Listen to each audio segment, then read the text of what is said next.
And it's Nardwuar, the human serviette from Vancouver, British Columbia, Canada, coming to you from Tweech, the platform known as Tweech. It's me, Nardwuar, the human serviette, presenting to you viewers Nardwuar's Video Vault.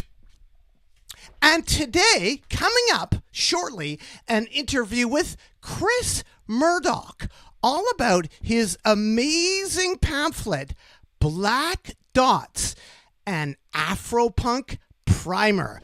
Chris Murdoch coming up on the Nardwuar, the human serviette Video Vault on Tweech. And thank you so much, everybody, for tuning in to Tweech. I really appreciate the support that you have given me.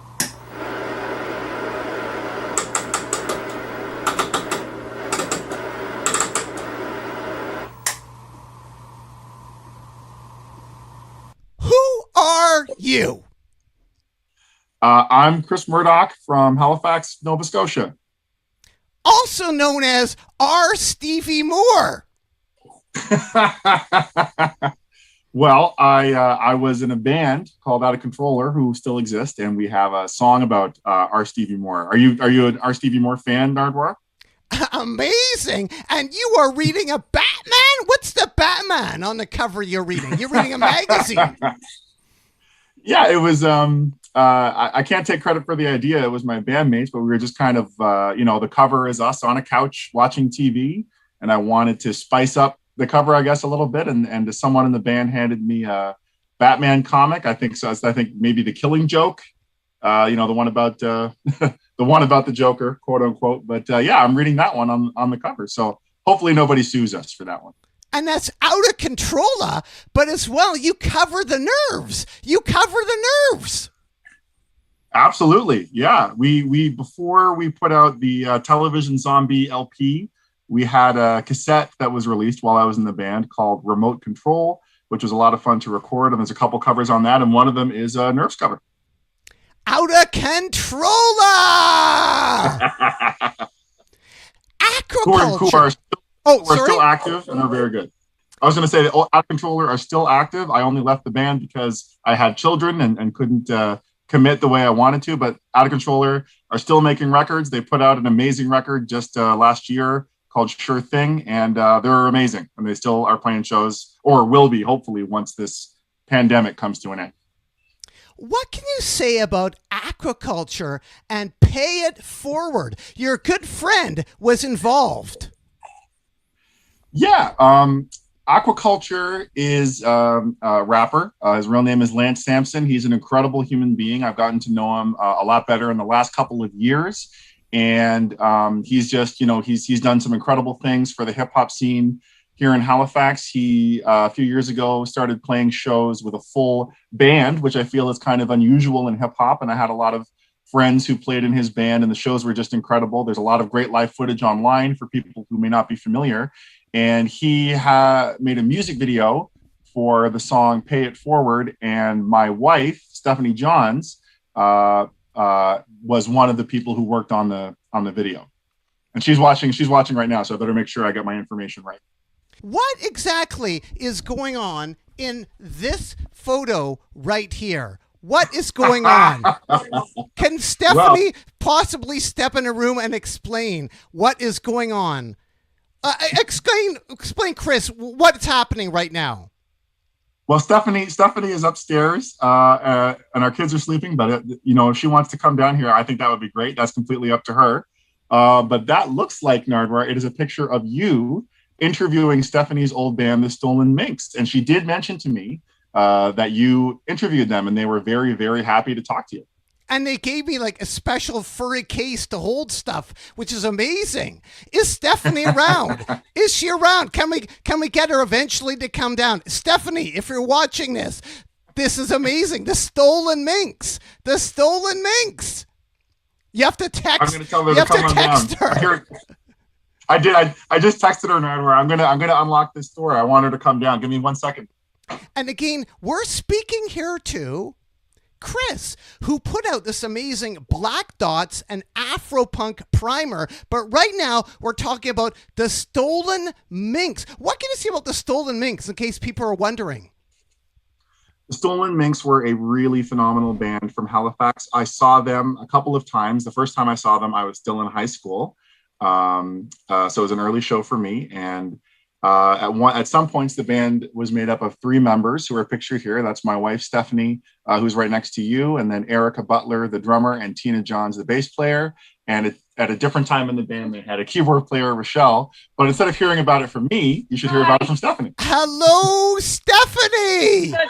From CITR to Halifax and back to CITR, kind of.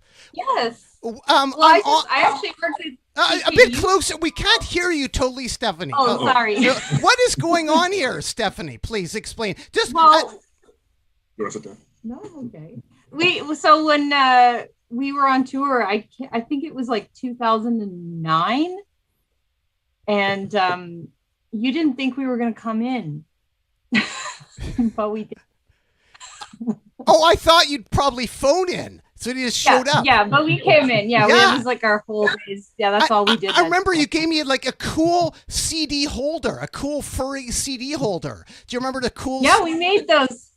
We made those all by hand before the tour.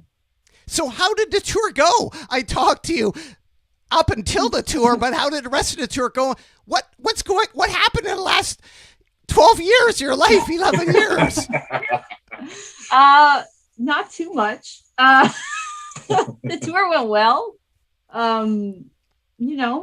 I keep playing music sometimes, and we have a couple of crazy kids, and that's basically what we've been doing.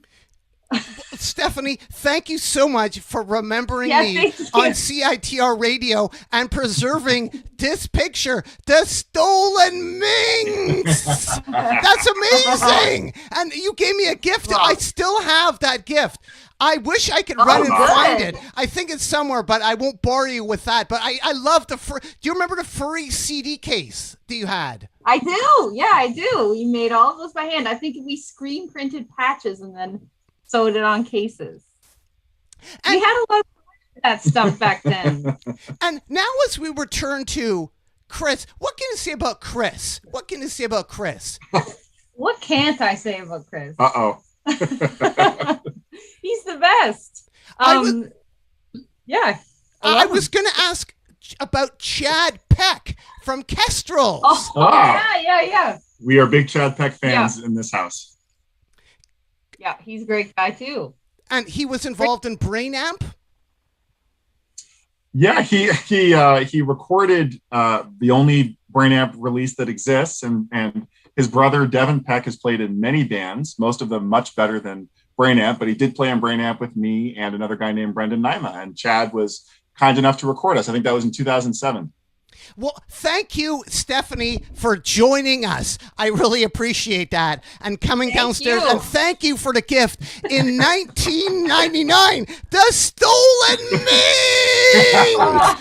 Amazing! And Stephanie, do-do-lu-do. Do-do-lu-do.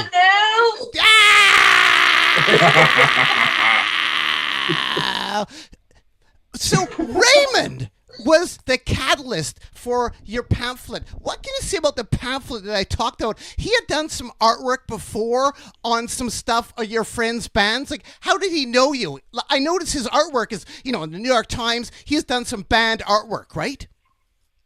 He has, and it's funny, Nardwuar, because the pamphlet really just started as I guess you could say kind of an art project I was doing on Instagram. I just wanted to post a picture of a different Black punk rock musician basically for every day in February, and it wasn't supposed to be anything more than that.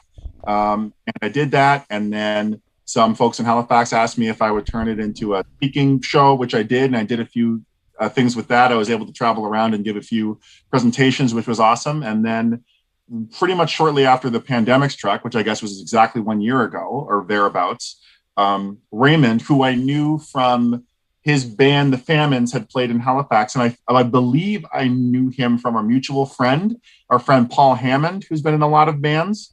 I don't know 100%. It's kind of, I know it was a friend of a friend, right? It's sort of the musician circle kind of thing. So I didn't know him well, but he reached out to me, you know, and I was familiar with his artwork and things like that. He's a brilliant artist. And he just asked if I would be at all interested in turning the Black Dots presentation into a pamphlet. And he said he would be happy to create it and send me a bunch of copies that I could give out.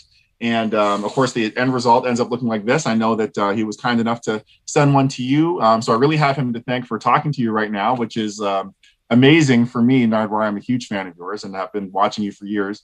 But anyway, he's the one who reached out to me with the idea. It was very little work on my end. You know, I just had to write up a few things about some musicians. I kind of just was forced to edit myself. Instead of talking about 100 different people, I really, you know, had to focus it just on 4 or 5 to make it into a small little pamphlet. And initially, I just wanted him to send me about 25 copies, and I was going to give them out for free just to whoever I thought in my friend group might want one. But around this time, a lot was happening with the Black Lives Matter movement. And here in Nova Scotia, there's a Black Lives Matter Solidarity Fund. So we had the idea of selling the pamphlets just for $2 a piece to anyone who would want one. And any money that I made through my private selling of them, I would donate to the fund. And then he did the same thing. So wherever they went in the world, the money went directly to that Black Lives Matter Solidarity Fund until a certain point. And we were able to raise a few $1,000s for the fund, which was fantastic. The response has been amazing, hasn't it? Response has been really, really good. And people can still order it now, right? People can still order the pamphlet now, right? Absolutely. If you, I can't remember the exact URL off the top of my head, but through the magic of Tweetch, we can post that, Earl, in the chat. Sounds good. I love it. Sounds good. If you Google Pentagon Black, you'll find Raymond's website, and it's pretty easy to find the pamphlet on the website, and you can order as many copies as you would like. Thank you, Megan. Megan. Thank you, Megan. I don't know, Nardwuar. I'm not picking up on this one. Megan took you to your first gig. Oh, my goodness. Yes, she did. That's right. Megan Blumenthal, who I still know. She took me to my very first show in May 2000. So I've been going to shows for 21 years now. Which seems wild. I was 13 at the time, Nardwuar, and I had been watching you on TV for many years. I was already a very big fan of yours. And I was obsessed with rock music, which of course kind of led to this whole Black Dots thing, because I was feeling a little bit alienated as a Black person who was really into rock music, because people were telling me that I wasn't supposed to do that.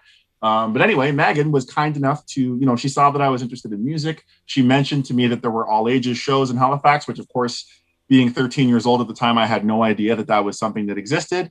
She took me to an all-ages venue called the Pavilion. The building still exists, but they don't really do shows there anymore, as far as I know. Hopefully that will change. But that's where I went for many, many, many years going to shows. But yeah, she took me to my very first one, and I was elated, absolutely elated, and have never stopped going to shows since. Chris Murdoch, thank you, Urban Peasant. Urban Peasant was a pop punk band from Cole Harbour. Cole Harbour is a suburb of Dartmouth, Nova Scotia, which is where I'm from and where I'm speaking to you from right now. And they were a 3-piece band. I was a big fan when I was 13, 14 years old. They all went on to form different bands afterwards, but they were quite a big deal to me when I was a young man. And they were one of the bands that opened for Gob, along with Envision, yes. Right? So it's Gob, Envision, Urban Peasant. That's your roots, yes. Isn't it? Absolutely, that's my roots. That would be October of 2000. That's another show I was at with Megan. And Urban Peasant opened, and I was already a huge fan, so I loved them. Then Envision played, and Envision is basically the brainchild of one of my best friends on the planet, Ian Hart, who was in the band No Offense, who I know you and I were talking a little bit about earlier, Nardwuar. And Envision played, and I loved them. And then I ended up joining Envision, and technically Envision never broke up, but Envision started in 1997, 1998. And then I joined the band in 2007, I believe. And here it is, 2021. And technically I'm still in the band. So, and that was the band I first did a tour with. That was the band I first released vinyl with. That was the band I did everything with.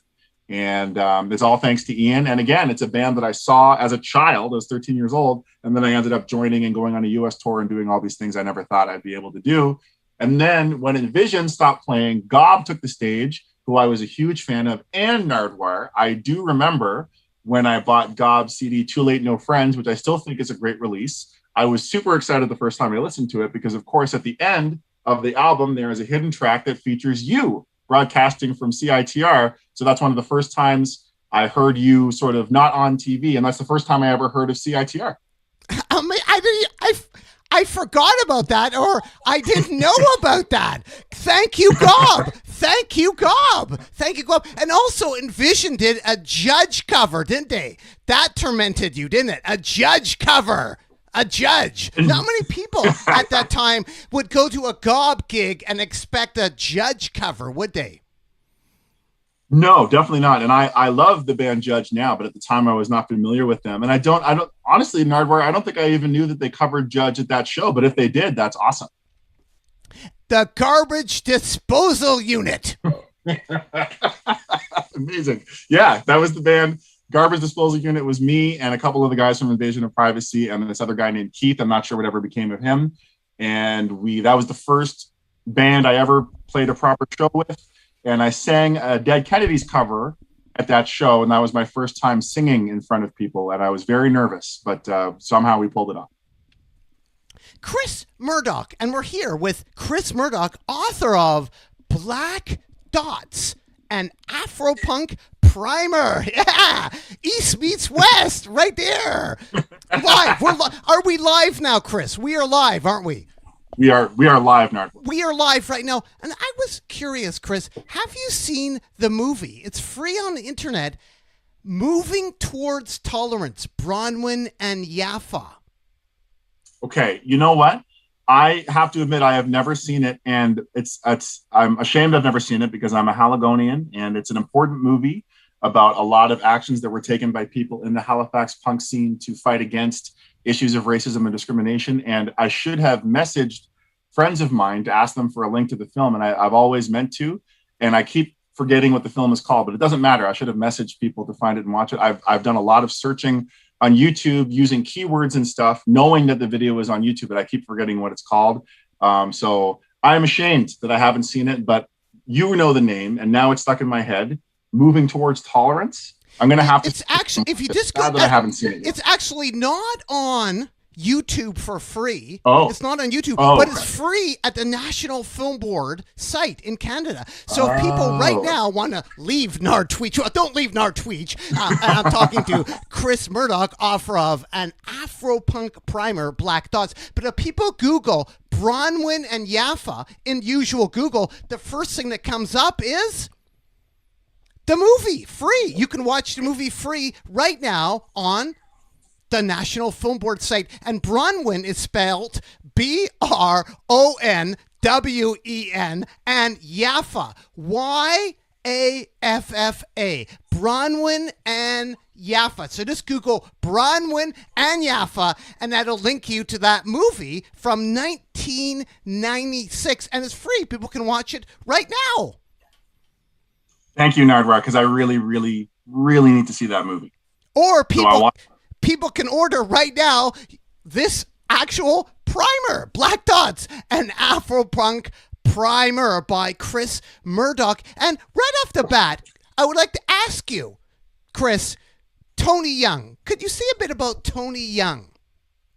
I would love to. Yeah, Tony Young is a person who I think a lot of people don't know about, even people who are big fans of Discord Records and the DC hardcore scene, just like I am. Tony Young was a young Black woman who was a musician. She was a bass player, and she was in the band Red Sea. So people who are familiar with the Flex Your Head compilation on Discord Records are probably familiar with the band Red Sea.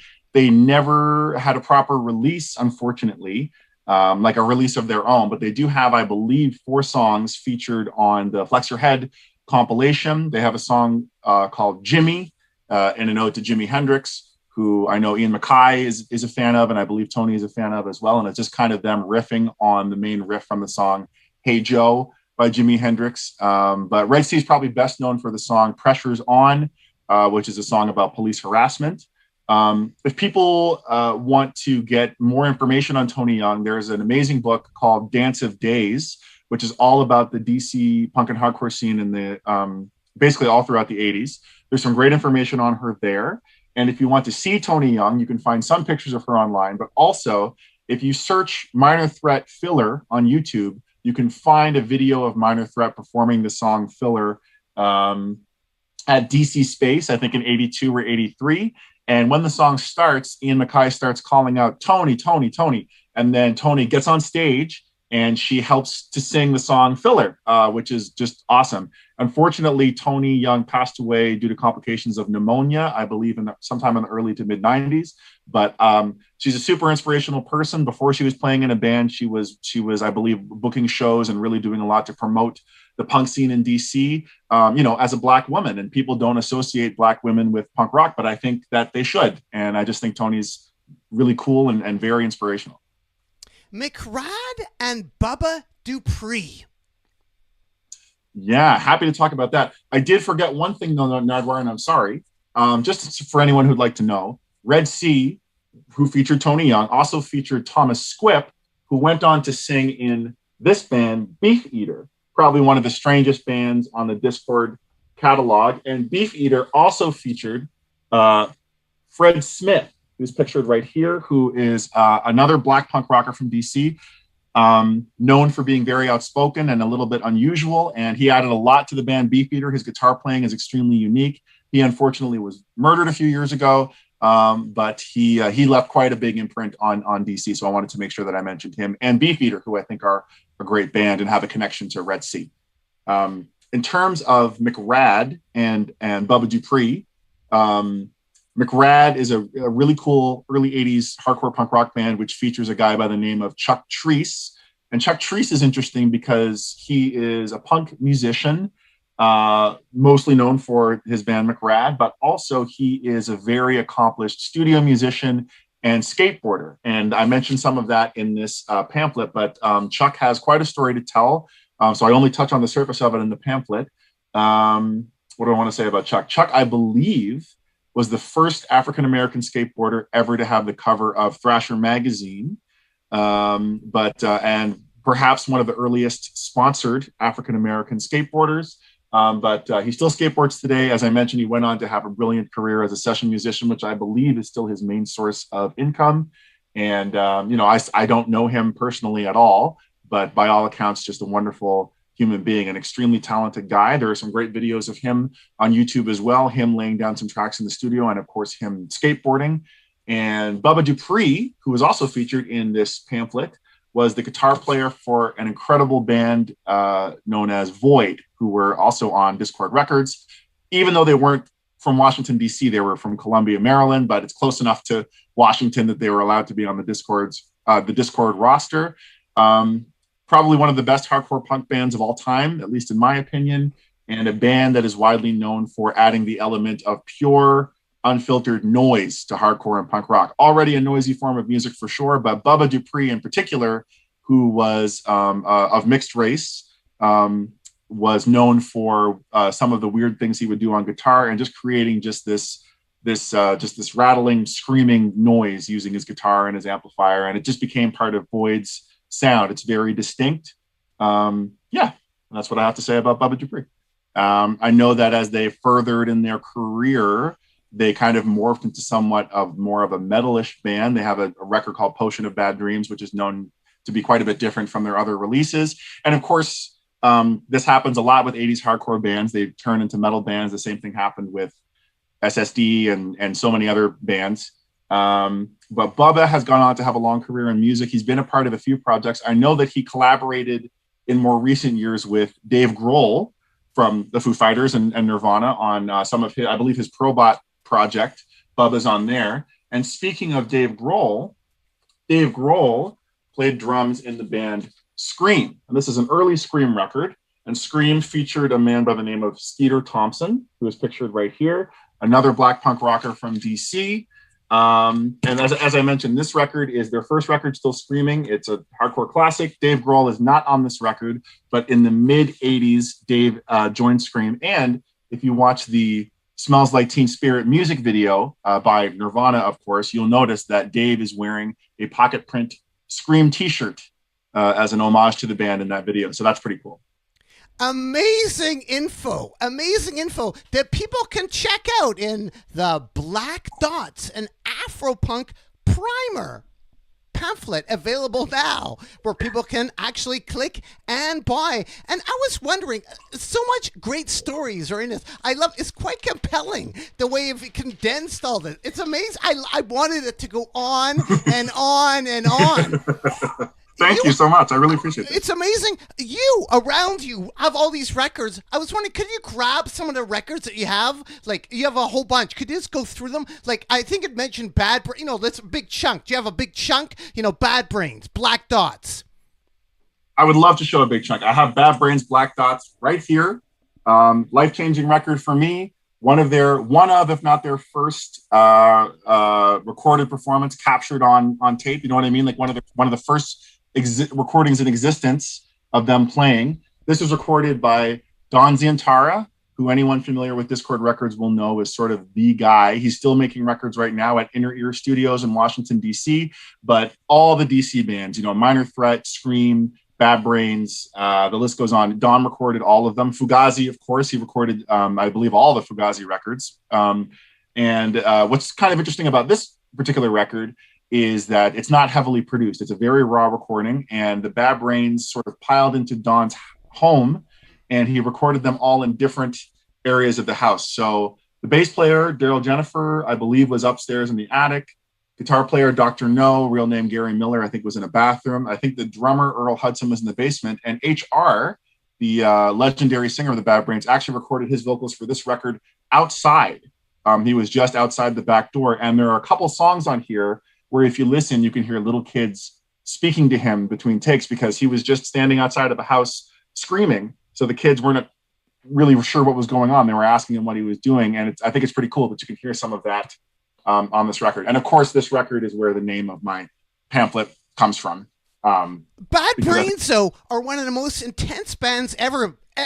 Like, nobody is more intense than HR. They're like the best, aren't they? Like, people should Google like 1982 Bad Brains.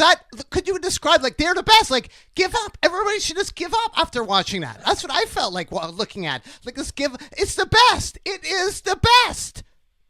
I agree. I think the Bad Brains are the best band to ever exist. They have a monumental influence on my life, which sounds very silly to say, but again, I was doing a lot of soul searching as a young teenager who loved punk rock, but I didn't see anybody who looked like me in punk rock. And again, was being told time and time again to my face that I did not belong in punk rock. There was no space for me there because of the color of my skin. And then, of course, I don't remember how I found out about the Bad Brains. I think it actually might have been Spin Magazine, but I discovered this all-black punk band, not only an all-black punk band, but a band that allegedly was extremely good and changed the entire course of this music, et cetera, et cetera. And then when I listened to them, they blew my mind, and I've just been a diehard fan ever since. I think the Bad Brains are, I know I'm not the only one who thinks this, but I think they are the best band ever. I've never seen them, but I wish that I had. And before this pamphlet came out, I was doing a speaking presentation about Black Dots.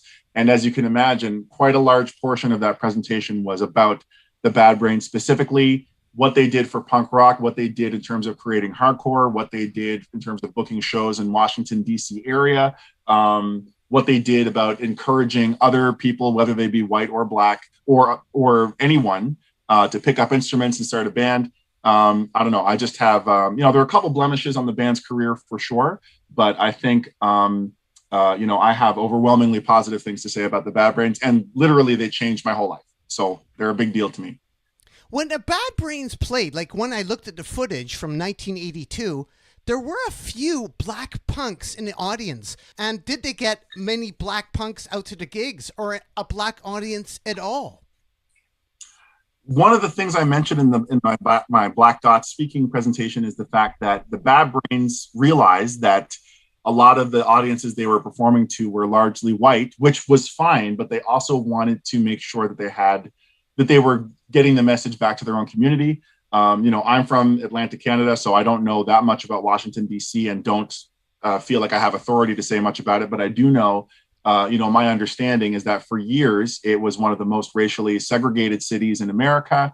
And I know that a lot of white people who live in Madams, Oregon and areas like that, would not venture over to some of the housing projects where a lot of Black people in DC lived. So there are some really amazing photos online from that Dance of Days book that I mentioned that I show in my presentation of the Bad Brains playing shows in the housing projects to an almost entirely Black audience of like little kids.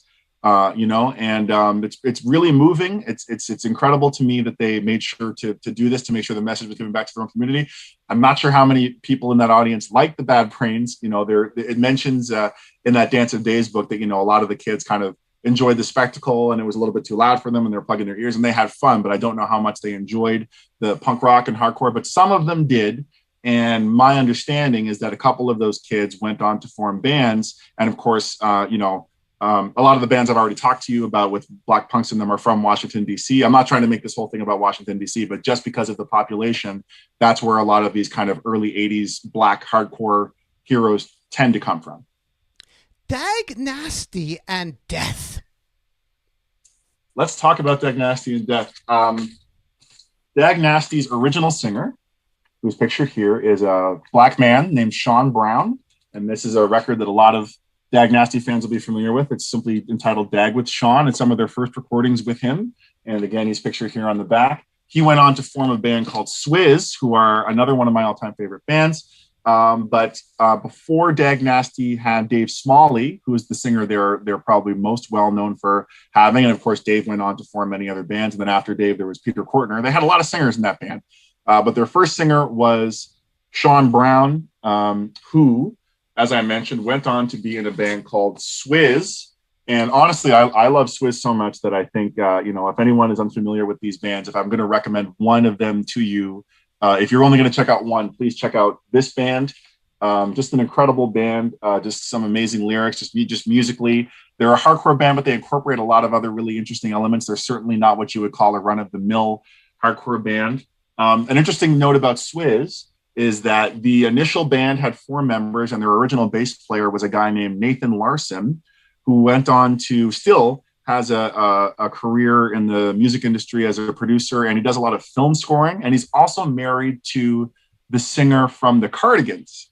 Do you remember that band, the Cardigans? They had that song Love Fool in the 90s. He's married to, I think her name is Nina, but he's married to her. After he left... Oh, sorry. I was going to say, just no, please, before you get after he left, I didn't want to interrupt, but your Instagram name. Mm-hmm. Yeah. My when he left the band to be in another band called Shudder to Think, who are one of only 2 Discord bands ever to leave Discord to go on a major label, the other one being Jawbox, who are a fantastic band. After he left, they got a new bass player called Dave and promptly released Swiz with Dave, which is a pretty apt title for that record. That's another phenomenal record. And then Swiz broke up in the early 90s, but then reformed in the mid-90s under a new name, Sweet Belly Freakdown. And my handle on Instagram, if anybody wants to get in touch with me for any reason, is Sweet Belly Freakdown. And we're speaking right now to Chris Murdoch, author of the Afropunk Primer. And if anybody has any questions for Chris, feel free to @Nardwuar, and I will relay the questions to you, Chris. I will relay the questions to you. I would love that. That sounds great. Death, the band Death. Mm-hmm. The band Death are an incredible band. They are known largely for this record for the whole world to see. They have a few other records which are comprised of sort of rarities and early recordings of theirs, but Death have an amazing story. There is a documentary on Death, which I believe is just called A Band Called Death, which you can find online. It's a very, very moving documentary. And the story of Death is Death were 3 brothers from Detroit, the Hackney brothers, who are pictured here. And they fell in love with rock and roll music. They were initially into soul and funk and disco and things like that, but they fell in love with rock and roll, which I think is really beautiful because it's the same situation with the Bad Brains. They were really into funk music. Daryl Jennifer used to play in an Earth, Wind, and Fire cover band and stuff before the Bad Brains. So Death have a similar trajectory. They got involved with rock music and they loved it. They formed a band so they could play rock music. And they encountered a lot of pushback from people who found it weird that three black guys from Detroit were playing rock music and not playing like something more like Motown and things like that. And I guess probably the most well-known thing or the most interesting thing about Death is that they put out a record sometime in the late 70s. I can't remember exactly when their record came out. But sometime I think the early 70s. I don't want to get this wrong, Nardwuar. Maybe it's listed here.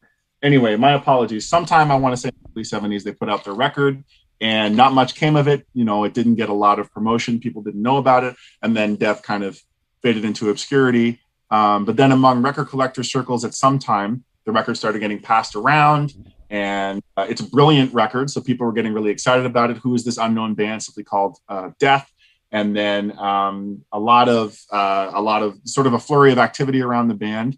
And unfortunately, one of the members passed away, but their children had a lot to do with sort of promoting the band. And now Death, again, it's the pandemic, so there's no shows. But until the pandemic struck, Death was still playing shows and are a band I very much want to see. But I really would encourage anybody who is even slightly interested to watch the documentary. It's called A Band Called Death. It'll do a much better job of telling you the story of Death than I'm doing right now. Anyway, I'm blanking on what I want to say. But Death are great, and I would encourage people to watch that movie. We do have a question for you, Chris, from Il Hornet. And Il Hornet asks, can you tell us a bit about Pure Hell? Absolutely. And it's funny that this question is coming in because Death, as I mentioned, their record, when it was released in the 70s, kind of fell flat, even though it's an amazing record because it wasn't promoted and also because people did not take Death seriously because they were black. I mean, that's just a fact. And Pure Hell were a punk band from Philadelphia who existed in the late 70s. And they were a great band. They were tight in those circles. They were friends with the Dead Boys. They were friends with Sid Vicious. They played CBGBs a lot. There's some great footage of them online too. Really into the punk fashion thing too, which I think shocked people to see black guys wearing leather jackets and having dyed, green hair and weird sunglasses and lots of gear and stuff like that. They look great in their photos, and a great band too. They have a record, the Noise Addiction LP, which is great. But the reason why I'm sort of likening them to Death is that they ended up being managed by this guy. I can't remember his name. I think it's Curtis. I can't remember the last name, but he was the same guy who at one time managed Jimi Hendrix. Curtis Knight. Curtis Knight, thank you. And Curtis Knight's vision of Jimi Hendrix was that Jimi Hendrix was a novelty act because he was a black person playing rock and roll, which Curtis Knight thought was completely ridiculous. And he thought that people would buy Jimi Hendrix records, not because Jimi Hendrix is really good, but because it would be this funny novelty thing they would have, like a joke. And then when he was managing Pure Hell, he was kind of looking on them as the same way. People aren't going to buy your record because you're any good. They're going to buy your record because it's laughable that four black guys would be in a punk rock band. That was Curtis Knight's vision. He got in an argument with the band for that and many other reasons and ended up stealing the master reels of their tape for the Noise Addiction LP for like many decades. So Pure Hell, much like Death, recorded an amazing record that nobody heard for years and years and years down the line. But of course, it's available everywhere now, and people should listen to it because it's really, really good. We're speaking here to Chris Murdoch, author of Black Dots, an amazing pamphlet. And actually, Little Boy Big Trev says we need more historic pamphlets and pamphleteers. So that's directed towards you, Chris. Hooray for doing Thank this. you. Are you one Thank of the you. first people ever to put out a pamphlet? Were there other pamphlets? I don't think there are many pamphlets about punk rock. I don't know. And that's something I can't take credit for because I never would have done this if Raymond hadn't reached out to me. He and Pentagon Black have released some informational pamphlets. I don't know necessarily about music history, but they've released a lot of really cool informational pamphlets. They have a pamphlet on COVID-19 and how it's impacted touring. They're doing a lot of cool stuff over at Pentagon Black. But yeah, in terms of the pamphlet stuff, I don't know. I just feel really lucky that I was able to put it out and the people liked it. And then now I get to talk to you. Chris, I was wondering, Hirax, Metal Blade. What can you say about Hirax? Metal Blade, Urban Waste, metal. There's quite a bit of metal in there. The name Metal Blade.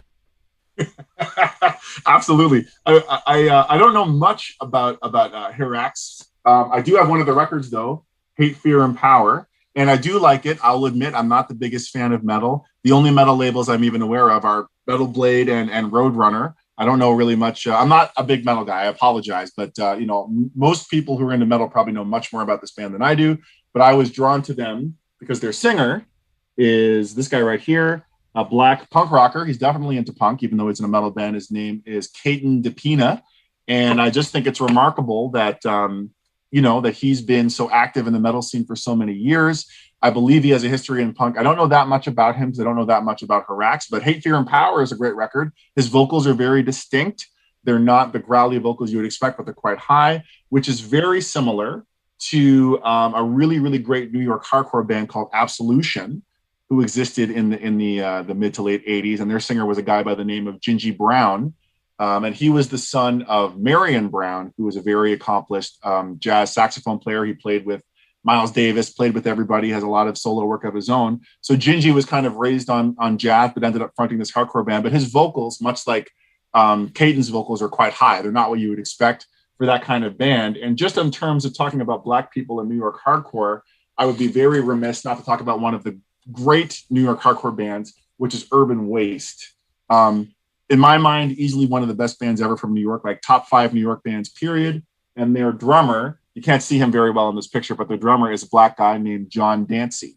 And honestly, I don't know that much about the history of Urban Waste, but again, I just think if you're a fan of hardcore or punk in general, this is a band that you need to check out because they're excellent. Very, very good. And again, we're speaking to Chris Murdoch, author of Black Dots and Afropunk Primer, live on Tweet with me, Nardwuar, the Human Serviette. And if anybody has any questions for Chris, just at Nardwuar, and I will relay them to Chris, just like I'm asking Chris right now about Yaphank Kotto. Oh, yeah. Yaphank Kotto is another band I only know a little bit about. But they have a couple of great records on Ebullition Records, which was somewhat of a hardcore-esque record label back in the 90s. Kent McCard. I love that label. I love that. He did also Heart Attack Fanzine. Do you remember Heart Attack Yes, Fanzine? That's right. And again, I apologize for not knowing as much as I would like to about Yaphank Kotto. They're, of course, named after a black actor who was in Alien and many other movies. And I have their record Syncopated Synthetic Laments for Love here in front of me. But they have at least one other really, really great record. The name escapes me right now because it's long like this one. The first track on this record is a song called Circumstantial Evidence. It's probably one of the best songs I've ever heard in my life. And this band featured, a lot of artwork featuring young black children. And there is, of course, a black person in the band.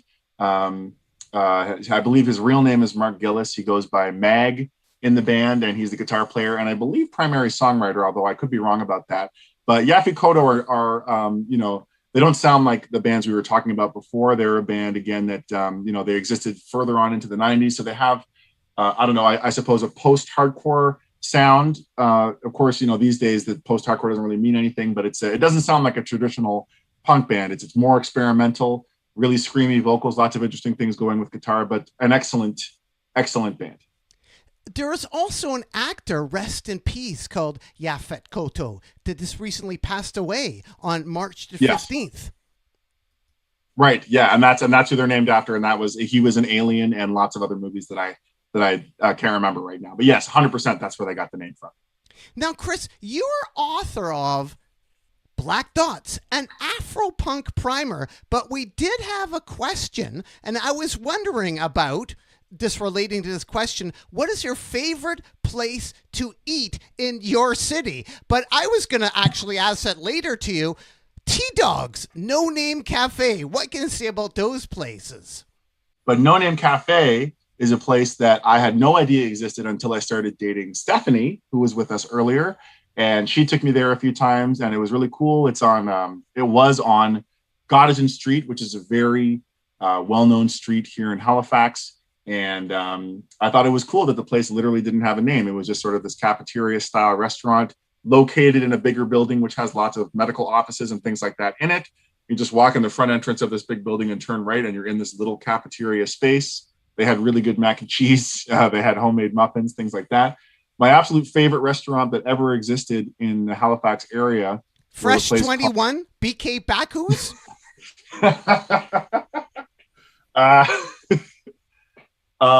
So what did you say after Fresh 21?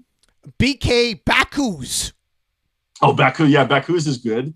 That's a Korean, I think it's chain. I think there's a couple of them, but there's one in downtown Halifax that's really good. But my favorite doesn't exist anymore. It was a place here in Dartmouth, Nova Scotia, just across the bridge from Halifax, called Formosa Tea House. It was an all-vegetarian dim sum Chinese restaurant. The food was delicious. It was run by this amazing person named Jeffrey Liu, who I ended up becoming very good friends with, still am good friends with.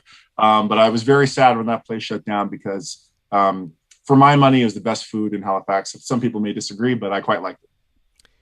Chris, Dag Nasty says a Black Dots presentation at Halifax North Library was accompanied by a listening station at the library information desk with a mix CD I searched out. Yes, that's right. And I really have to give a big thank you to Ian Hart, who is one of my dearest friends. Ian was in the band No Offense, a very early 90s punk band from Halifax. Ian also played in what is, in my opinion, the best punk band ever from Halifax, which is the band The Chits. And this is the record they're probably most well known for, Break the Cycle. And Ian is pictured right here on the back of the record with three other folks from Halifax who went on to do amazing things in music. But Ian, regarding The Chits, did he have a connection to Rule of Thumb and Blunderpuss?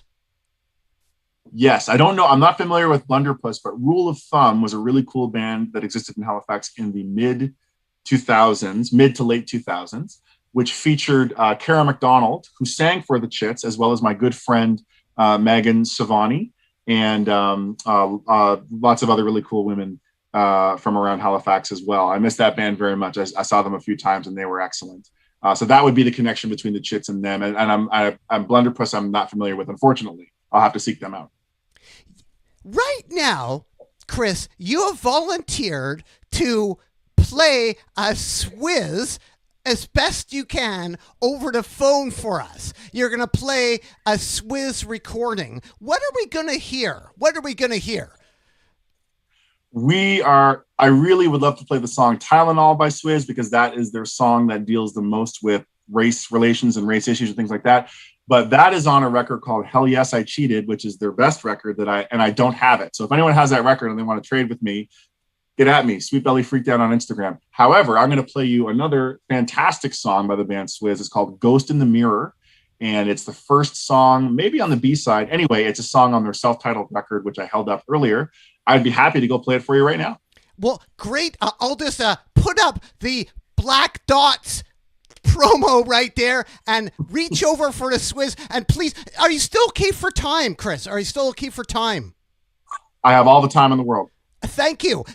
So here coming up is Chris Murdoch, author of Black Dots and Afropunk Primer, playing some Swiz. This is some Swiz for you on Nardwuar's Video Vault Live.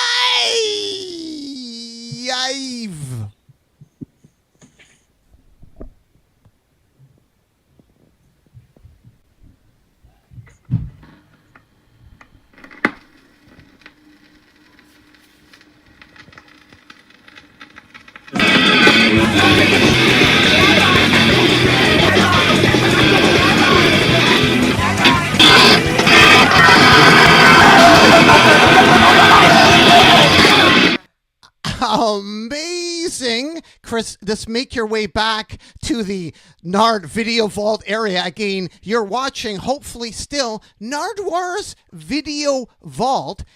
Are you there, Chris? I'm here, Nardwuar. Can you hear me? Yes, yes. Thank you for being back. Thank you for being back. Again, if anybody is wondering, who are you, Chris? What are we doing right now? My name is Chris Murdoch, and I'm a drummer from Halifax, Nova Scotia. And I, a couple of years ago, started this project called Black Dots, which kind of tells the story of some Black punk rockers, mostly from the 80s. And it became a speaking presentation. And then with the help of my friend Raymond and his company, Pentagon Black, it was turned into this pamphlet, Black Dots and Afropunk Primer, which you can order right now from the Pentagon Black website. If you just Google Pentagon Black, you'll find it, or there might be a URL available somewhere.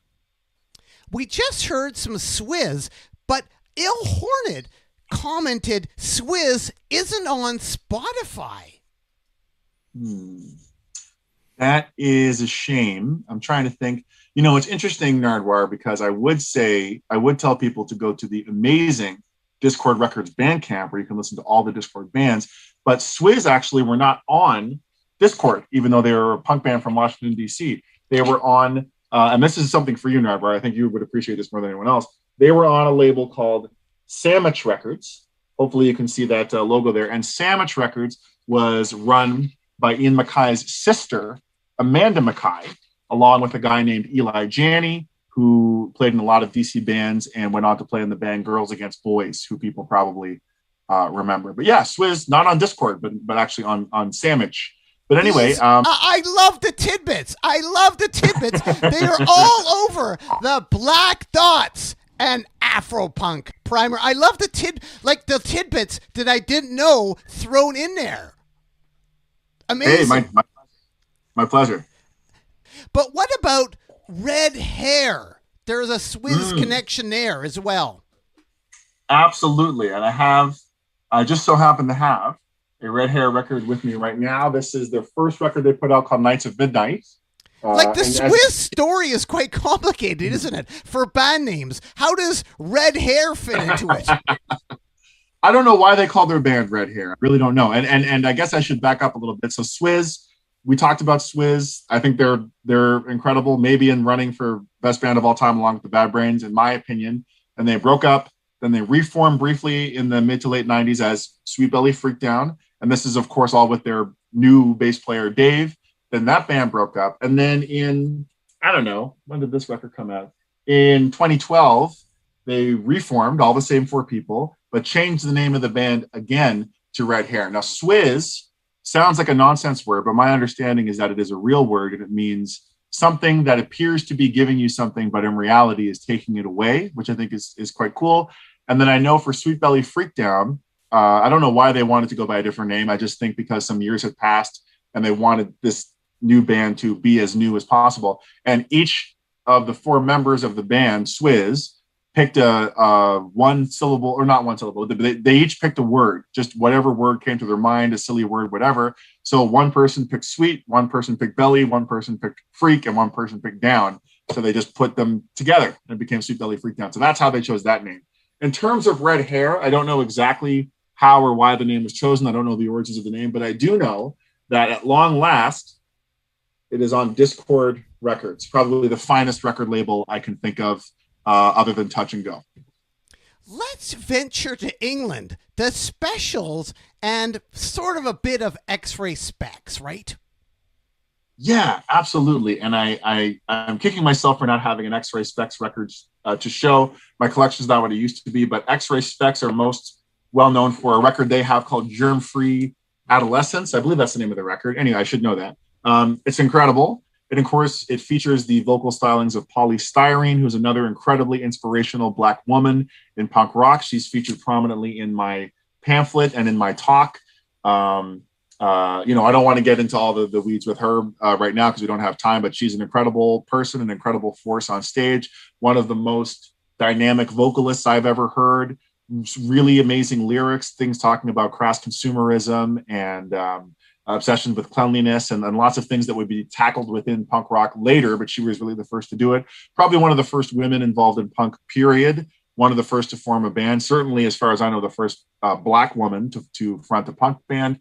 There was, what do I want to say about her? Anyway, just an amazing person. In terms of the specials, I do have a specials record here in front of me, right here. Self-titled record on Chrysalis Records, 1980. A lot of people will be familiar with this. You can see the specials. We're a ska band, reggae band, if you will. Really, you should call them a ska band. And the whole black and white motif is racially motivated as well. The band had white members and black members. Unity is kind of the main theme of the specials.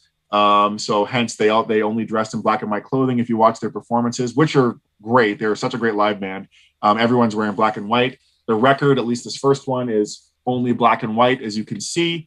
Just a great band. They started kind of a whole movement in England around their label known as Two Tone, releasing a lot of other great bands, probably most notably The Selector, which featured another dynamic black woman, Pauline Black, on main vocals for that band. They also released a record by the Body Snatchers, a fantastic ska band made up completely of women with black and white members. They released records by Madness, who people will be familiar with. They released I believe they have a record by Bad Manners, who's another ska band from that time. Kind of just spreading the message of racial unity through England at that time. And it was well needed. There was a lot of sort of Nazi skinhead movements rising with the National Front and things like that. I think England, I've never been to England, but my understanding of England at that time, it was kind of a turbulent place. And I think the specials and their surrounding two-tone family did a lot of good in that era. It's great. Speaking of Discord records, Fire Party. Oh, man. What a band. Fire Party. I just so happen to have one of their records here with me now. This record was sent to me for my birthday by my dear friends Jono and Anna, who are currently living in London, England. They sent it to me from there. So a big shout out to them. Fire Party. Here, can you even, sorry, I don't know if I'm holding it up right. Fire Party, you can see the name on the record. This is a self-titled record. It only has 6 different songs on it, but it's a brilliant record. It is on Discord, as we mentioned, and Fire Party is a record. It's a band made up completely of women, and their drummer is a black woman named Nikki Thomas. Nikki's a great drummer. Every member in this band just kills it, and I just think that it's a band. I was just kind of upset when I first heard about Fire Party because I was someone who was really interested in hardcore and punk and did a lot of deep digging to read about lots of different bands. And I never heard about Fire Party until a couple of years down the line. And I was kind of miffed as to why I never heard about them. So that's why I was upset. They're a great band. I think they did a lot to lay the foundation for what we now call the post-hardcore sound, most closely associated in that scene with Fugazi and Rites of Spring, who of course are both tremendous bands and did a lot. But I think Fire Party needs to be mentioned, next to those bands' names as well. Fire Party, the singer for Fire Party is a woman named Amy Pickering. And there's a great video online for any Fugazi fans who are watching. If you look up the Fugazi 1991 video in DC, it's them playing live at a church in DC, a multi-angle video.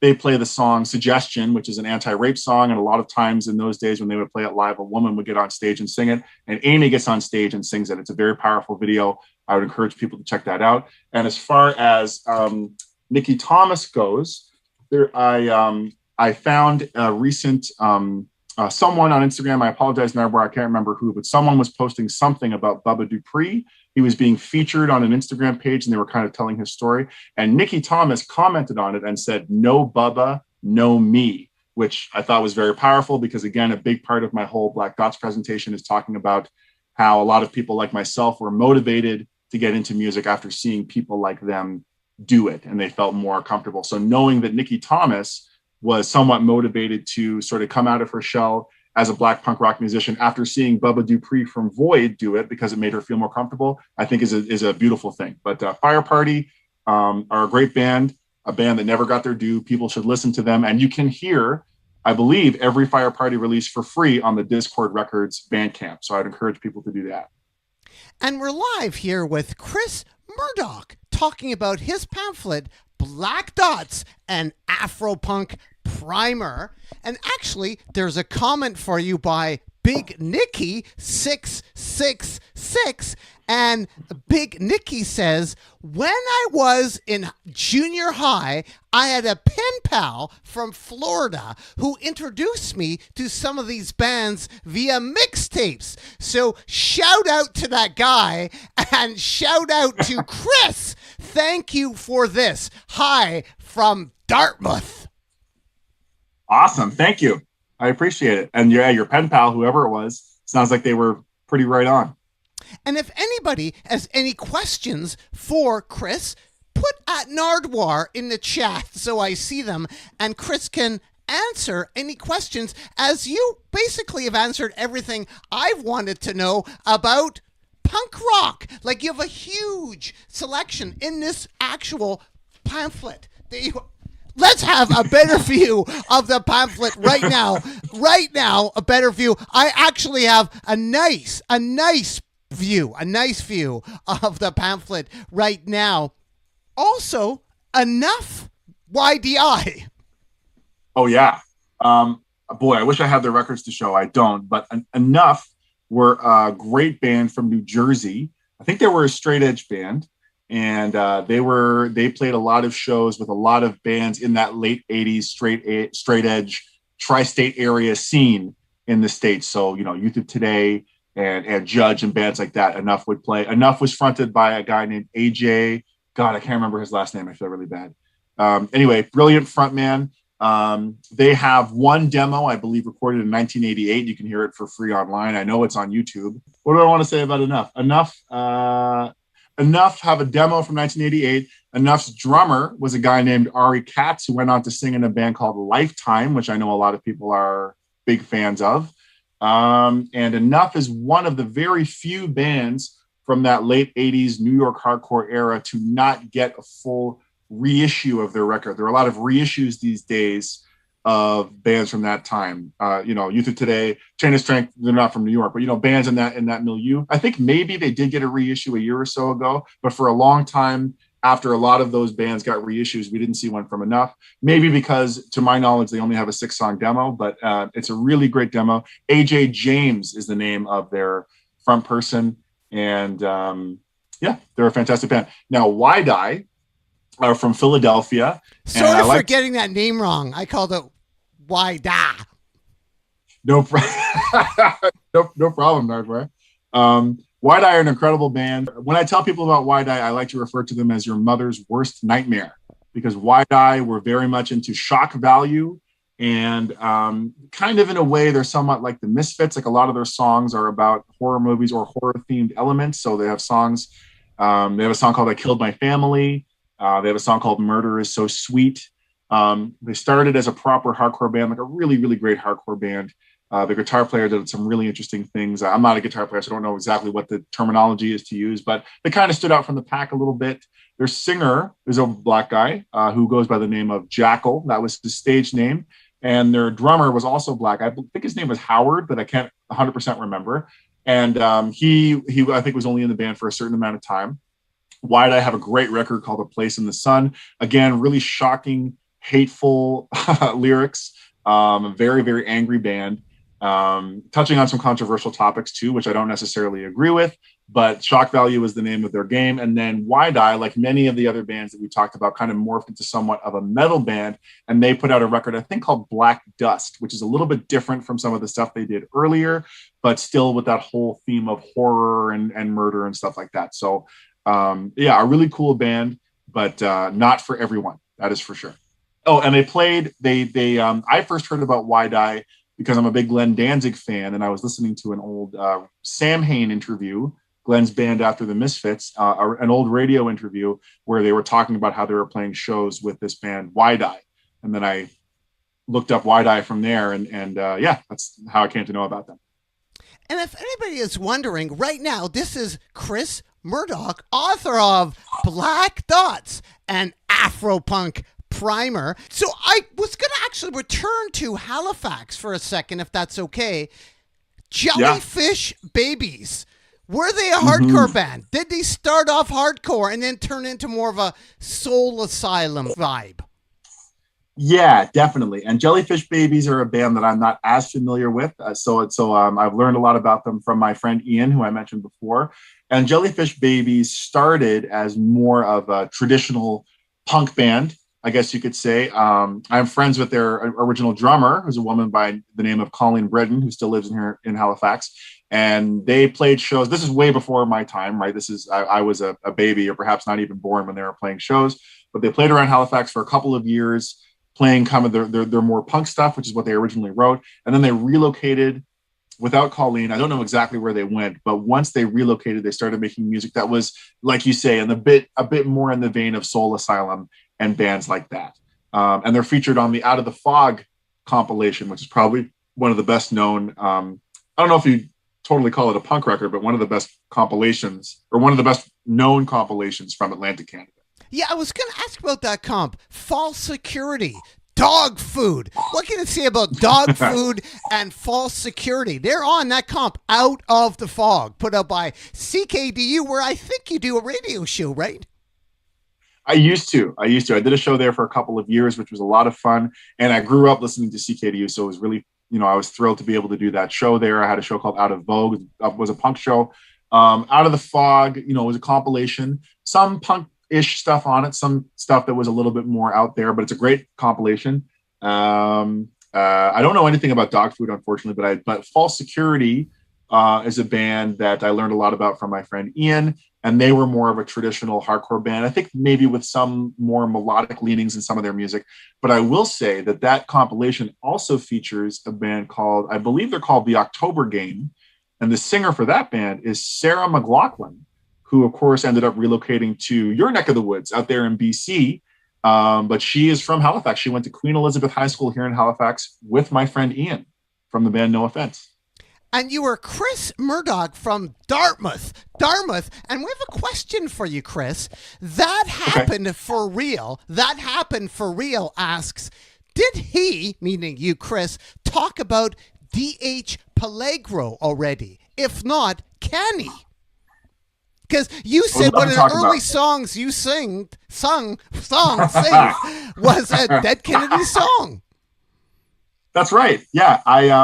Yeah, D.H. Peligro is, in my opinion, one of the best punk rock drummers of all time. And before I was even aware of the Bad Brains, I had seen footage. I'll admit the reason I saw this Dead Kennedys footage was because it was on the Tony Hawk's Pro Skater 1 game for Sony PlayStation, which came out when I was 12 years old, something like that. But anyway, they have footage in the opening credits of the video game of the Dead Kennedys, and I know you know Jello Biafra quite well, Nardwuar. Footage of them playing the song Police Truck, which is the song I sang at that show. And every now and again, the camera would pan to their drummer, and I was kind of squinting, being like, is that a black guy? Because again, I was really a big fan of rock music. I was just getting into punk at that time. And as far as I knew, there were no black punks. As far as I knew at that time, it was a thing that didn't exist. So even before the Bad Brains, D.H. Peligro was probably the first black punk I ever heard of. But of course, he would go on to be a prominent member of Dead Kennedys, featured on a lot of their records, just an excellent drummer, excellent musician.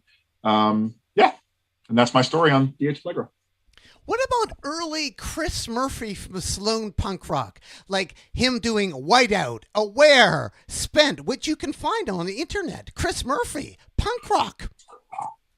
Chris Murphy, I've never heard Whiteout, but I know that Whiteout made a pilgrimage down to DC, I think specifically to visit the Discord House, which is pretty cool for a group of people from Halifax to do that. Speaking of Chris Murphy, who is, of course, best known for the band Sloan, and Sloan had their own label, Murder Records, who now have a really cool Instagram page. I don't know if Murder Records is still in production or if the Instagram page is just sort of a recollection of what they've done. But of course, they've released a lot of amazing, important records. And Stephanie, my wife, who we were just talking to, used to work at Murder Records back in the 90s. So I thought, when she told me that, I thought that was pretty cool. Chris, I don't know much about Aware. I have heard the band Spent, and my friend Colleen Britton, who played drums in Jellyfish Babies, also played drums in the band Spent. Spent are not really a traditional punk band, if you will. They were kind of doing some more experimental stuff, but I think Spent are a great band. And of course, then the guys from Sloan were in the band Kearney Lake Road. I know Patrick from Sloan was in this band called the Convulsions, who have a song called Kill the Kmart Clerk.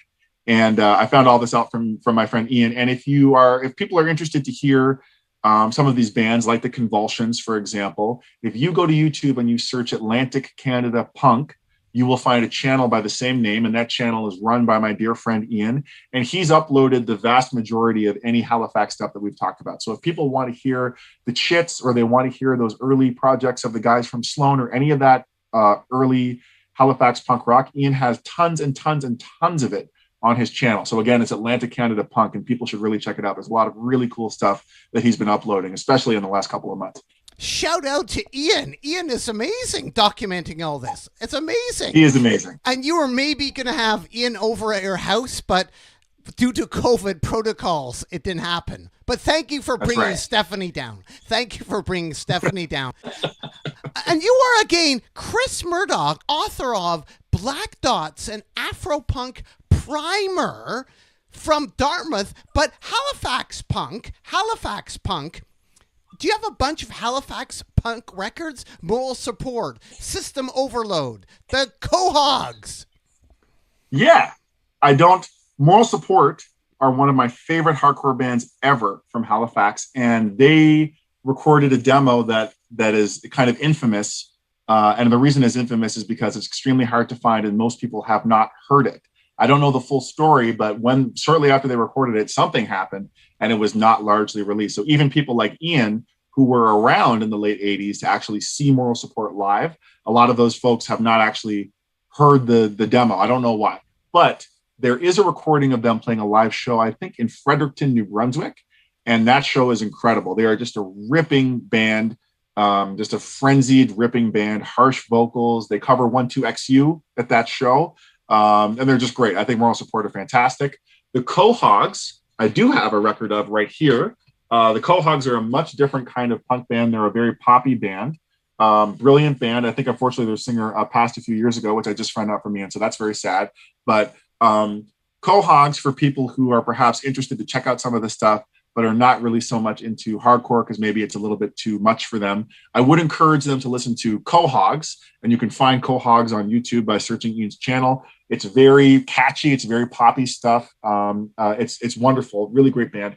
And Quahogs were on Cinnamon Toast Records, which is a very well-known label here in Halifax. It was run, I think, primarily by a guy named Walter Forsyth, but also my friend Sean Duggan ran the label along with a group of other people. Cinnamon Toast Records, perhaps best known for putting out some releases by the band Plumtree, who I believe you have interviewed before, Nardwuar, one of Halifax's best-known exports and a fantastic band. 4 amazing women. Well, actually 5. They had an 2 inspiration for a movie. Yeah, oh yeah, that's right. The Scott Pilgrim movie. Yeah, that's right. Another really cool early punk band from Halifax is this band, Boo Skull. This is their Insects 7-inch, kind of a goth-tinged band, if you will. I don't know much about them.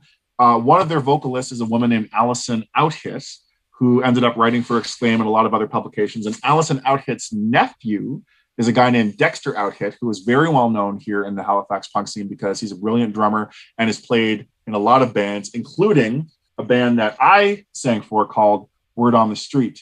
And I know I'm doing some shameless self-promotion, Nardwuar, but you said it was okay to mention a record I'm on, so I wanted to mention that because Dexter has a connection to Boo Skull, which is pretty cool. And Boo Skull, hopefully I'm pronouncing that right. I it's much before my time, but I found this record years ago, and this is also on Cinnamon Toast. In fact, this Boo Skull record is the very first record to ever come out on Cinnamon Toast, I think. I think this is the first Cinnamon Toast release. But these days, Cinnamon Toast is mostly known for Plumtree, which I think is just fine.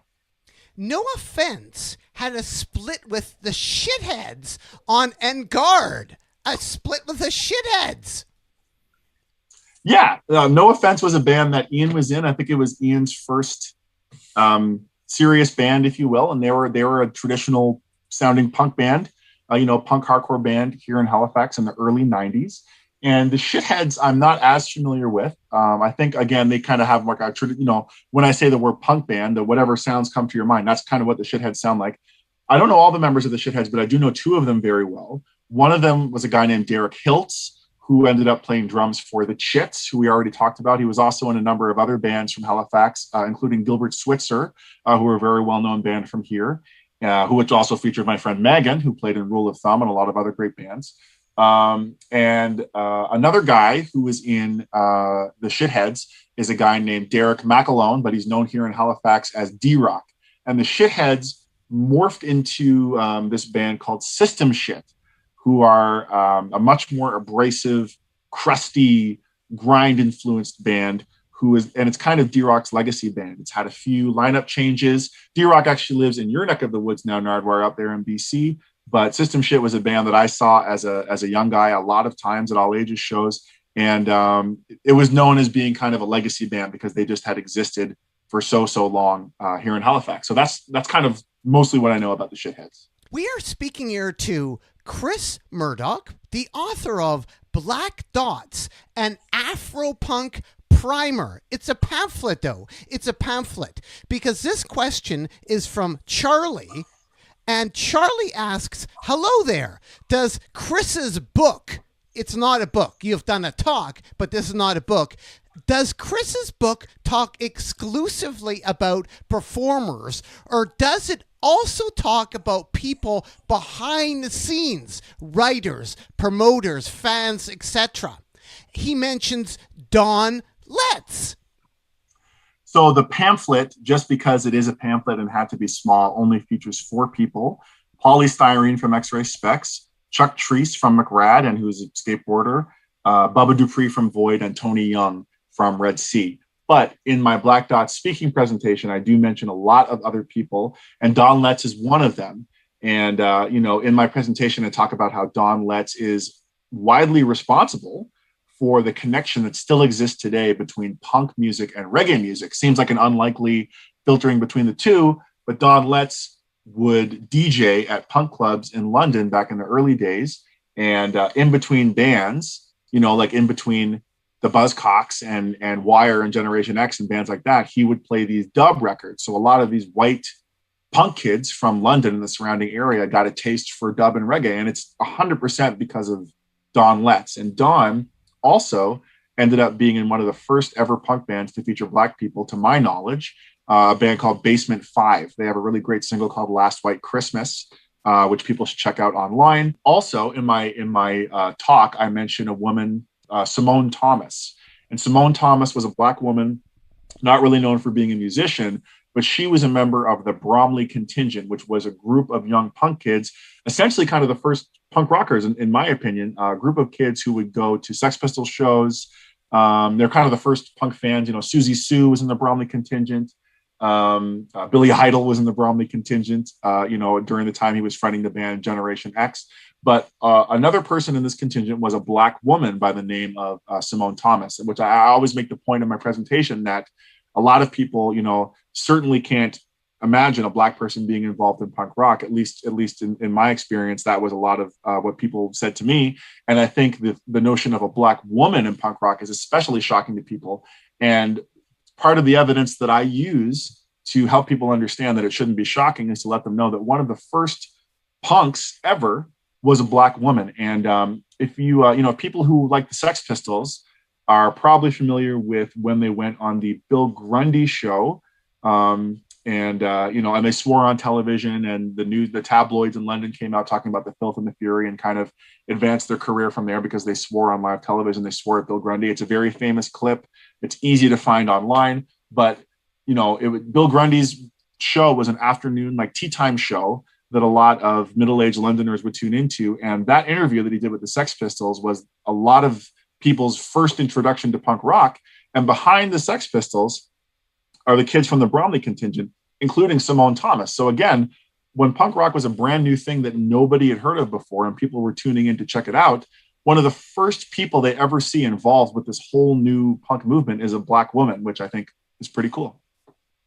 And we're speaking here to Chris Murdoch, author of Black Dots and Afropunk Primer. And actually, Biodomer comments in the chat, I own a pamphlet and I'm still learning more tonight. Always love spending time with Chris. That is my friend and coworker, Tony, and I appreciate him tuning in. And he is an awesome human being. Thank you, Tony. Where is Tony from? Dartmouth? Halifax? Where Tony is he is- based? Tony is from a place called Bridgewater, Nova Scotia, which is about an hour and 20 minutes from Halifax. It's a beautiful part of Nova Scotia. Returning to Halifax, winding up her with Chris Murdoch. What about some other Halifax bands that have released stuff like T-shirts or cassettes? FYM, the Bougie Boys, the Vikings. I'm so glad you asked. Yeah, if I want to talk about some great bands from Halifax, some of which still exist, and I'll mention that I am in a band right now. If people want to hear it, we have no physical releases, but I'm in a band called Souvenir. Not so much a punk band, but more influenced by sort of 90s alternative bands like Silkworm and Dinosaur Jr. and stuff like that. So if you're interested to hear it, it's at souvenirhfx.bandcamp.com. But I really want to talk about the band FYM. You can see their self-titled 7-inch here. FYM stands for Free Your Mind. Easily one of the best bands from Halifax ever. And they were on a label called Sub Profit Records, which is run by a guy named Richard LaFortune, who was in that band, The Chits.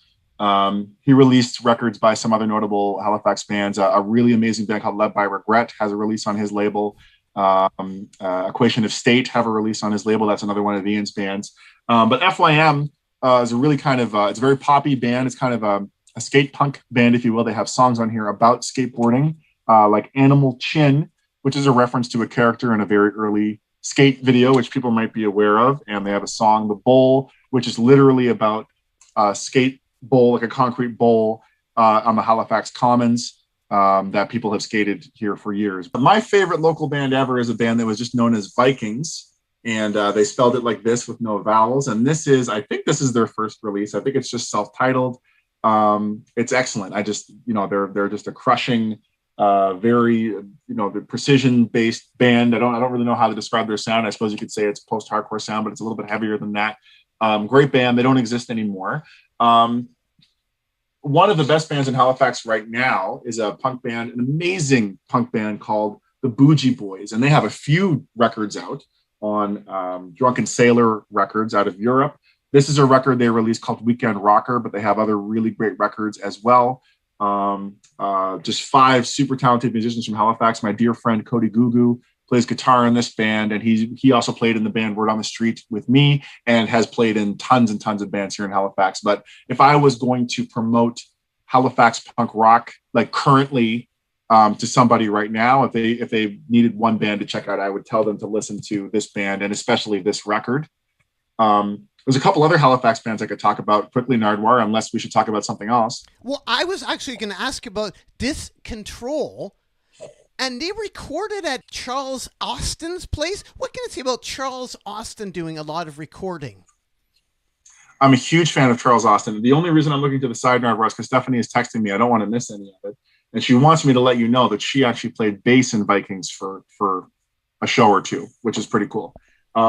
Charles Austin did record Discontrol. He recorded this, which is, in my humble opinion, one of the best records ever to come out of Halifax. It's a record by the band Discontrol. It's called Living Without.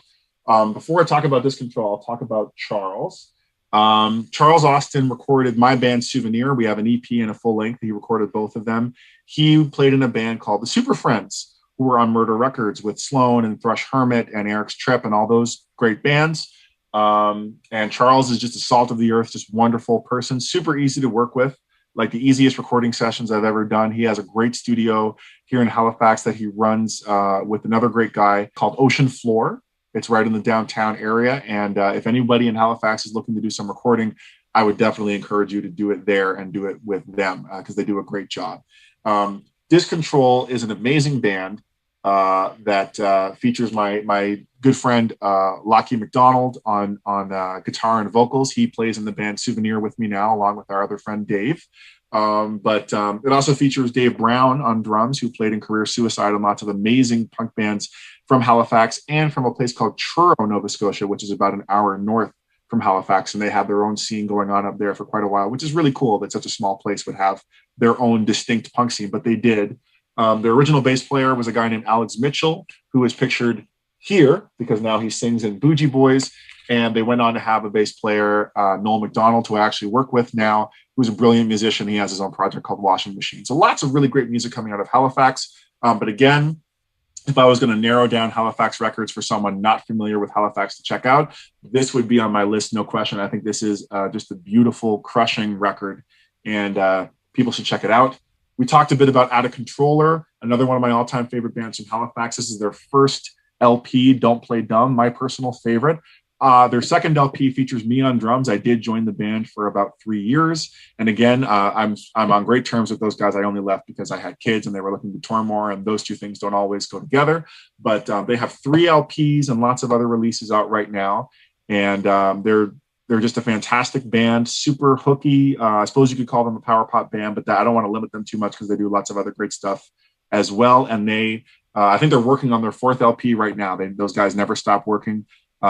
Myself and my friend Maddie, who played bass, we both left the band at the same time. And then they got a new rhythm section who are just killer. And they're just an unstoppable force. They're a brilliant band here in Halifax. And the last Haligonian record I wanted to show you is from another one of my all-time favorite Halifax bands, which existed just in the last decade. And that's a band called Alienation. This band features my friend Dylan Jewers on vocals. The vocals are perfect. I think the vocals are what drew me into the band initially, but this is a ripping fast hardcore band from Halifax. They have a few releases, but this is my personal favorite, the 2015 mini LP. Cody Gugu, who's in Bougie Boys and a lot of the other bands I mentioned, is also in this band. And what can you say? Just a fantastic.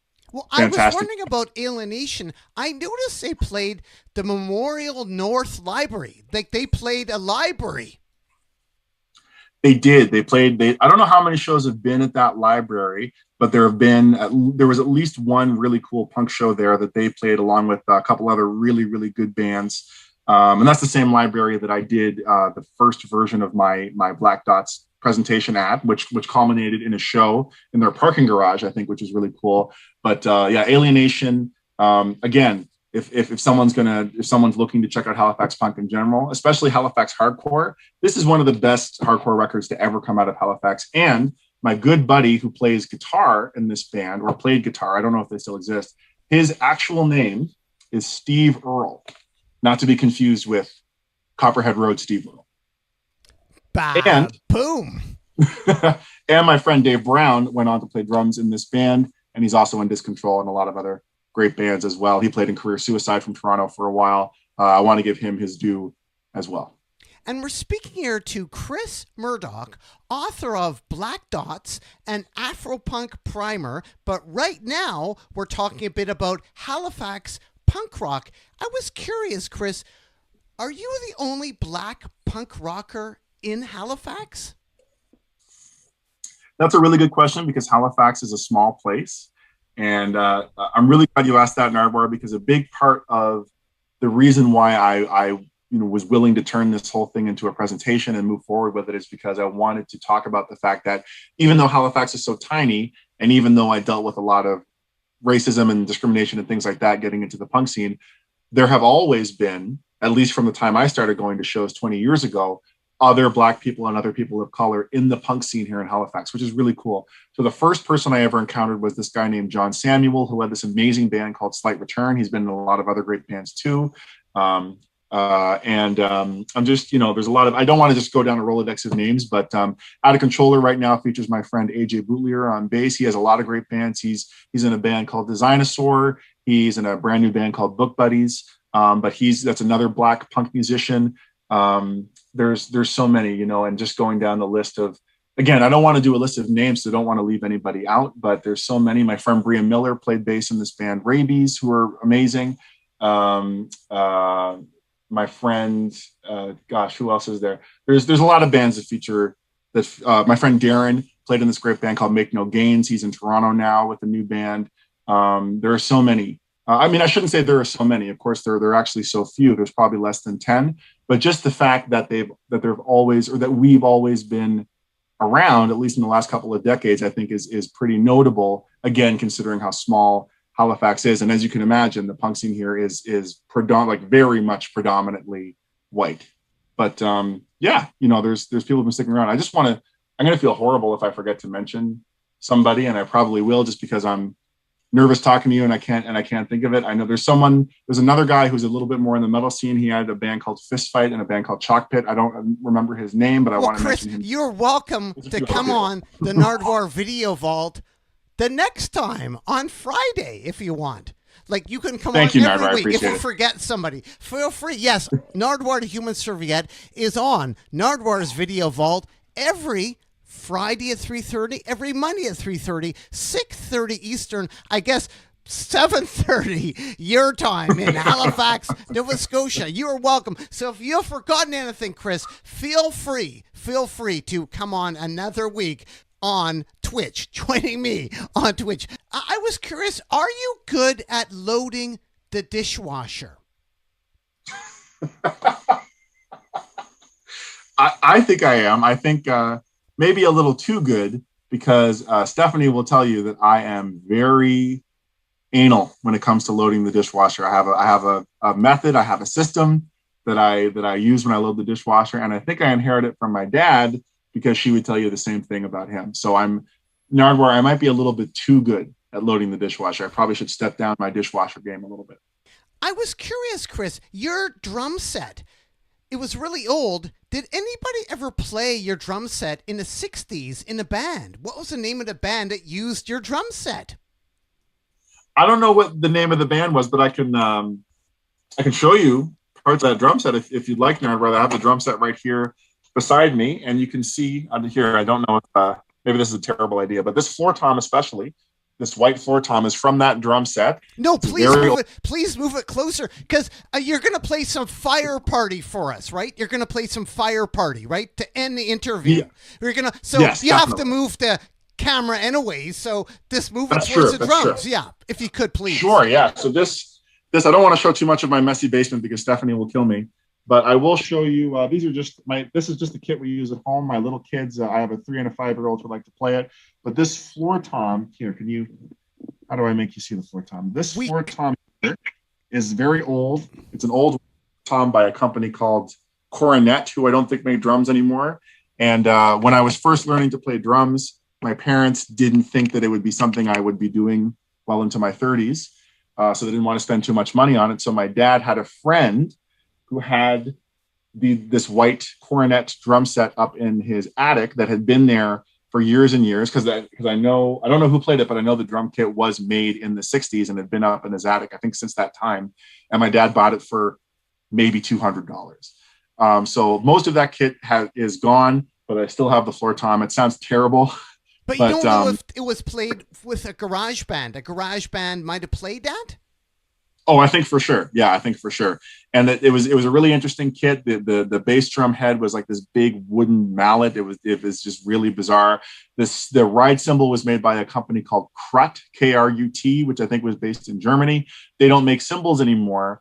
But I remember my drum teacher telling me that they existed for a while and then ended up changing their name, because in the first couple of years of their existence, they didn't realize that Krut sounds, in English, sounds a lot like crud or crap or something that's not desirable. So I thought that was kind of funny when I was 13 years old. Thank you so much, Chris, for zooming in to the Nardwuar the Human Serviette Video Vault and turning your camera towards your drums. Some of the chatters did notice, quote, "Is that a car bed?" Yeah, Stephanie's going to kill me. This thing behind me is a race car bed that my son Maceo slept in for a couple of years. He's too big for it now. And my other son, Desmond, who's 3, might grow into it, or he might give it to somebody who would like to have it. It was given to me by my old boss. And it's something that we want to hold on to, but there's nowhere to put it. So it lives here in the storage room, which is where I'm broadcasting to you from now. So yes, that is a light blue race car bed. If any friends in the Halifax area are watching and they need a race car bed, let me know, because I have one right here. And Chris, could you tell people a bit more about, just lastly here, in case they're just joining us, Black Dots and Afropunk Primer? Yeah. Black Dots and Afropunk Primer, you can see it right here. It's a pamphlet showcasing 4 different artists, sort of black punk musicians that I really think are inspirational and I really respect. Born out of sort of like this photograph project, I guess you could say, that I did on Instagram which evolved into a speaking presentation, and the speaking presentation evolved into the pamphlet. So the pamphlet, it tells some of my personal story, unlike the speaking presentation, and then it focuses in on these 4 individuals from different bands, and just people who I think should be explored a little bit more. And if people want to order the pamphlet, they can still order it anytime they want to online from Pentagon Black. As far as the speaking presentation, I am booked to do a virtual version of it later on this month. The person who's organizing that, I don't know if I have clearance to say when or where it's going to happen, but it's, as far as I know, it's happening later this month. So if people want to, they can reach out to me for that. And if anybody wants to reach out to me for anything, they can find me on Instagram at SweetBellyFreakdown. What are we going to end with right now? Fire party. You're going to grab the phone again, grab the computer and show more the car. But what is going to happen now? We're going to play some Fire Party, right? We're going to play Fire Party, which again featured a brilliant Black woman named Nikki Thomas on the drum. She does a really cool roll at the beginning of the song we're going to hear. It's the first song on the B-side of their self-titled record. It's called Drowning Intentions. And again, if folks are not familiar with Fire Party, I would very strongly encourage them to check the band out. What song are we going to hear from Fire Party? What song are we going to hear? Drowning Intentions. Chris, why should people care about Chris Murdoch? Why should people care? People should not care about Chris Murdoch, but I think people should care about some of the musicians that we talked about today, especially if, people who are fans of guitar-based music in general. I think a lot of people know that Black people had a pivotal role to play in the creation of rock and roll, but I think a lot of people think of punk or hardcore punk as being a largely white form of music because that's who you see at the show. And also it's music that doesn't feel immediately derivative of the blues. If people hear Led Zeppelin, it's easy to hear that they were influenced or are perhaps ripping off Black artists. But when you listen to a hardcore punk band, you don't get that in your ear.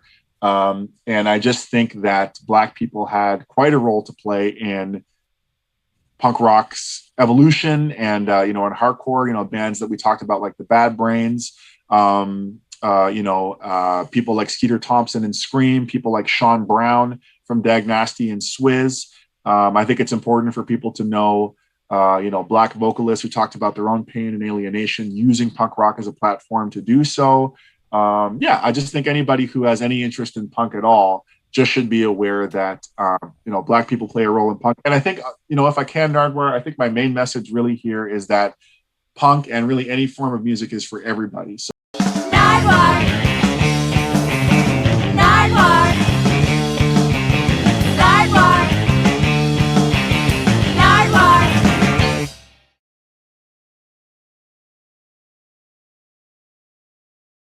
Who are you? R. Kelly. And who'd you have beside you, R. Kelly, Tyler? Haji Beats, little brother. Hey. Odd Future, welcome to Austin, Texas. Swag. Right off the bat, Tyler, bacon. You love bacon. Why'd you love bacon? I don't know. Bacon is the fucking greatest thing ever. Ooh, wait, me. I know, because you could put syrup on it, and you could eat it with bread. And you could cream if you're kinky. And now I have something special for you, Tyler and Haji. A gift I have for you. Some bacon. Soap. Oh. God damn. What kind of bacon with it? What kind of bacon? Will this work for you? Nigga, it smells like bacon. Oh my gosh. Yo, this is crazy. High five. Where'd you get this? God damn, nigga. Bacon soap on a bitch, nigga. Black fat bitch is about to be on my dick. Bow. Pork rinds and shit, nigga. So bacon gets you pretty excited, but also skating with Jason Dill, that gets you excited, right? Yeah, that's my nigga. He's awesome. He's awesome. And he shot a video, the video for Skate, the video game in Vancouver, BC, where I'm from. Mm-hmm. Yeah. And so I thought I'd want to give you guys a gift, a skating gift from the legendary skating company in Vancouver, Skull Skates. Look, y'all, I'm for real, dumbass. Now, before you take that off, though, Tyler, could you please tell us, Canada, is your mom half Canadian? Yeah, her. What the fuck? How do you know this shit? Yeah, my mom's mixed. Oh shit. What the fuck? You with the feds, nigga? Odd Future, here you are in Austin, Texas, right, Haji? Yes. Did you bring any merch with you guys at all? Not this time. I have some suggestions for merch for you guys. Oh. Right off the bat, there was a band in the 1990s called The Drags that had their own barf bags. Damn, that's tight. What do you think about barf bags? Odd Future barf bags. But wait. It just doesn't feel right. Yeah, that is a pristine. Oh. So, Odd Future shit bags then. I like that. No, you actually are onto something, Haji, because let me propose this to you, Tyler. Check this out. You guys like Eminem, don't you? M&M's? You like the Eminem. Mm-hmm. Now, look what Eminem had for a promo item, and this is going to top them all. And Eminem... urinal mat. That's funny as fuck. Dookie. Now, how would that work for Odd Future? What do you think about that? An Eminem urinal mat. Bitch face. Yeah, we're making these. We're putting it on people's faces, though. Odd Future here in Austin, Texas. Odd Future also, I'd like to ask you and give you some gifts, too, of some people that I think you're influenced by. Okay. So here it comes right now. First off, we have right here Tyler Allen. Oh, shit. Alan, too. Fuck. This nigga's tight. I'm going to tell the people Allen, too. I like him. He's an awesome jazz artist. Fuck. This is random. How do you know this shit? Well, you're Odd Future. We have to know about Odd Future, don't we, Haji? Yeah. Wolfgang's got to know. And continue on here. Another gift for you, Tyler. I'm about to pull my balls out. Everyone, look away. No, I'm not going to do it. I'm not going to do it. Another gift for you, Tyler and Haji. Here we have, right here, we have a James Pants Meats. Egyptian motherfucking lover, nigga. God damn. Now, what can you say to people about James Pants? He's awesome. He's white, and he makes real-ass nigga music. And here he is with the Egyptian lover, electro legend from L.A. Mm-hmm. This nigga used to fuck with NWA and shit. That's crazy. Odd Future. It's crazy. Odd Future, another gift for you guys right here. Roy. This is my nigga. Now, is this okay for you, Tyler? Because you're looking for more of the unreleased, aren't you? No, I don't actually. I'm about to go buy a fucking record and shit. The thing is, this nigga has so much music that everything I get from this nigga is awesome because it's too much to have, so this is great. Tightest nigga ever. Tyler, you are Tyler the... Masturbator. Creator and Tyler, brand new, coming out very soon. Goblin, you're